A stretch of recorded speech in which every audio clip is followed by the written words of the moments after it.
ఒకరిది పని ఎక్కువ ప్రచారం తక్కువ, ఇంకొకరిది పని తక్కువ ప్రచారం ఎక్కువ. అదానీ గూగుల్ డేటా సెంటర్ విషయంలో ఇది మరోసారి రుజువైంది.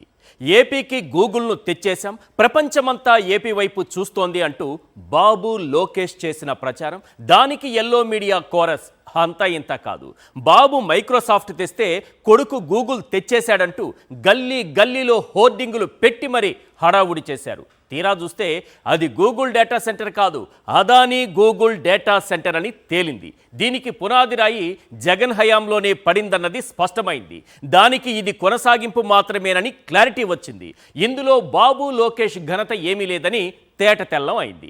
ఇంతకీ ఏపీలో అదానీ గూగుల్ డేటా సెంటర్కు తొలి అడుగు ఎప్పుడు పడింది? జగన్ హయాంలో ఎంత పురోగతి సాధించింది? ముందు గూగుల్ గూగుల్ అని డబ్బా కొట్టి ఇప్పుడెందుకు ఎల్లో మీడియా అదానీ పేరు తెరపైకి తెచ్చింది? లోకేష్ని ఫ్యూచర్ లీడర్గా ప్రొజెక్ట్ చేసేందుకు ఎన్ని పిల్లి మొగ్గలు వేస్తున్నారు?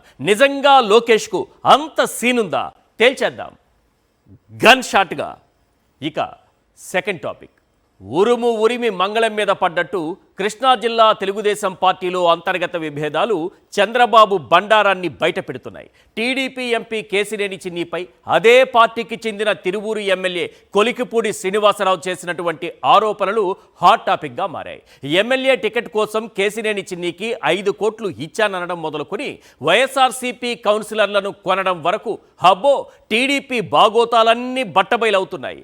అప్పట్లో ఓటుకు నోటు, ఇప్పుడు నోటుకు సీటు. స్వయంగా ఒక ఎంపీ గంజాయి బ్యాచ్లను ప్రోత్సహించడం నుంచి పేకాట క్లబ్బులు నడపడం వరకు అన్నింటిలోనూ ప్రత్యక్షంగా ఆయన హస్తం ఉందని ఆ పార్టీకి చెందిన ఎమ్మెల్యేనే ఆరోపించడం ఇప్పుడు సంచలనంగా మారింది.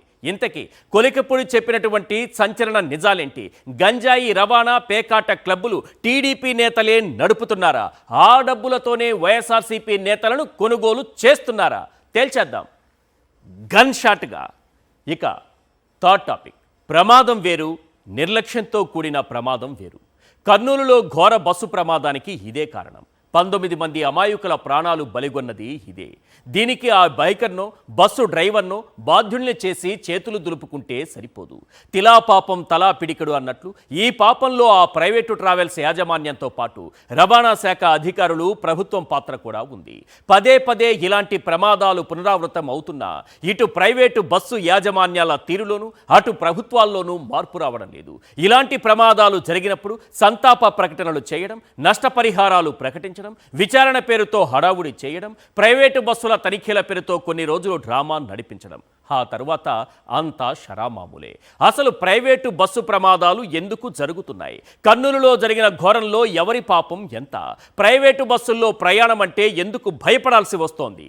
తేల్చేద్దాం గన్ షాట్గా.